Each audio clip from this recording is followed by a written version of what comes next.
Senhor presidente, senhoras e senhores parlamentares. Senhor presidente, está se avizinhando o dia 5 de outubro, o dia que nós comemoramos a nossa emancipação política e administrativa. E é muito bom que nós, nesses momentos, possamos fazer reflexões sobre as conquistas, sobre os equívocos, mas, acima de tudo, fazermos reflexões sobre o desenvolvimento do nosso Estado. E é preciso, nesse processo de apoiamento, ou de crítica, ou de sugestões de novos rumos a serem tomados, primeiro, ter realmente reconhecimento dos avanços e das conquistas que, ao longo desses anos, o Estado do Tocantins, de forma em desenvolvimento e com o apoio da sua gente, conseguiu efetivar tantas e boas conquistas.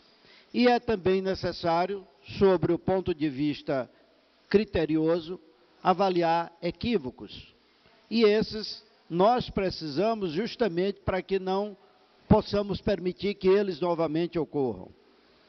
Já falei várias vezes sobre essa questão dos nossos endividamentos, dos desequilíbrios econômicos e financeiros, mas creio que o Estado precisa agora, para recuperar ou retomar o caminho do desenvolvimento traçado ao longo desses anos todos, 29 anos de emancipação, creio que é momento de nós agora avaliarmos o que o Estado tem de mais forte ou o que é ou o que são as suas potencialidades.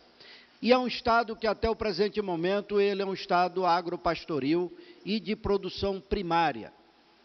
E é um Estado que é preciso ser redimensionado, precisa ser revisado, tanto nas questões sobre o ponto de vista tributário, como da máquina sobre o ponto de vista de indução ao desenvolvimento.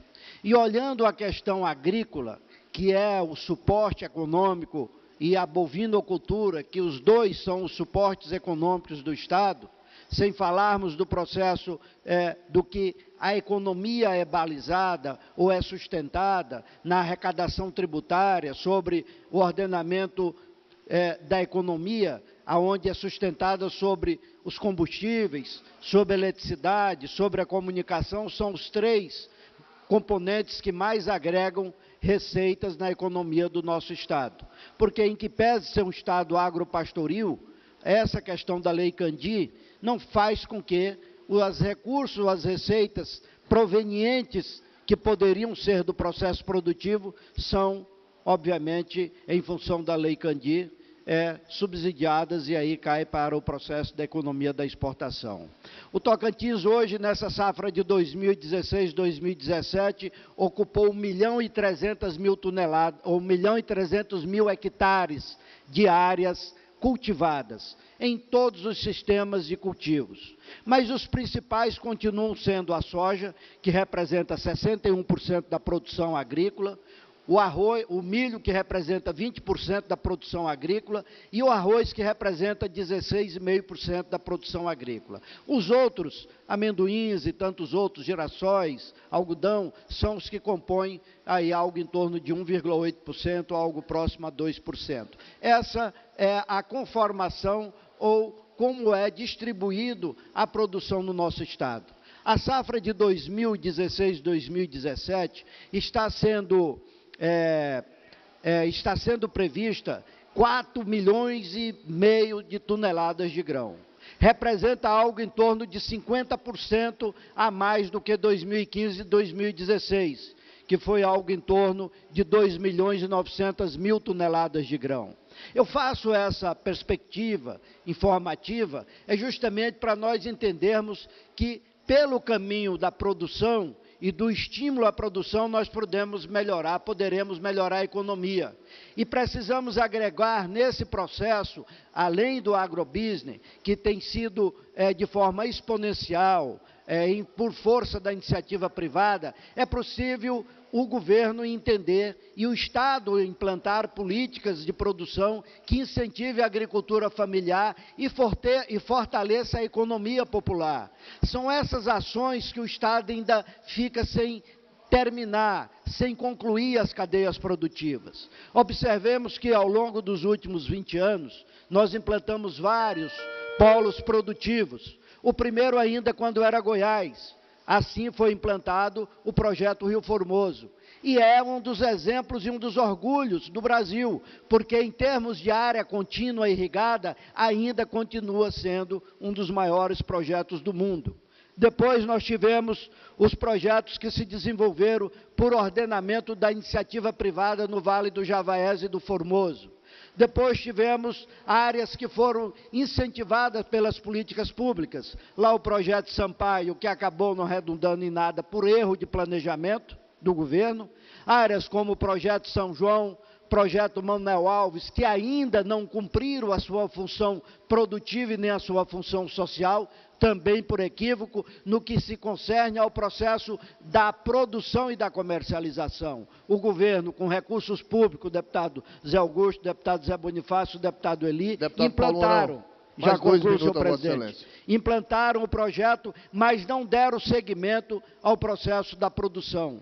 Assim, dou como exemplo a questão do polo produtivo aqui, implantado no centro do estado e com base agroindustrial em Porto Nacional, que nós temos orgulho, quando prefeito, de ajudar a fortalecer e a implementar todas essas ações no estado. Temos empresas como a Bung, como a Granol, como o Multigreen, que são ações que fortaleceram a agroindústria, mas que, por equívocos de política do próprio governo, não conseguiram ter o apoio para a ampliação do processo produtivo e ainda continua emperrados.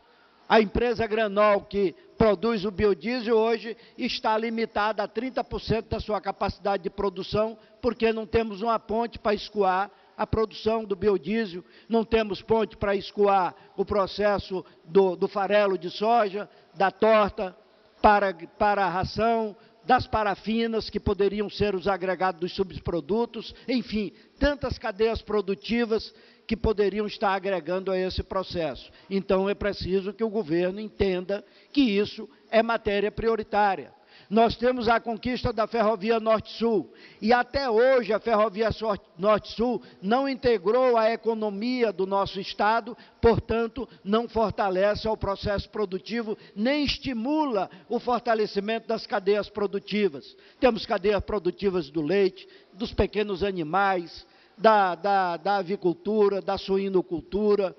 Eu creio que da bovinocultura, que é também forte nesse processo, em função do rebanho bovino, sermos o 7º ou 8º rebanho bovino do Brasil, eu creio que são essas ações que nós precisamos debater para ajudarmos o governo a repensar os caminhos alternativos e os processos de retomada do desenvolvimento, porque se o Estado não voltar a gerar emprego, se o Estado não voltar a fortalecer a sua economia, nós vamos ter um problema grave, obviamente, de falência da capacidade financeira e da gestão pública.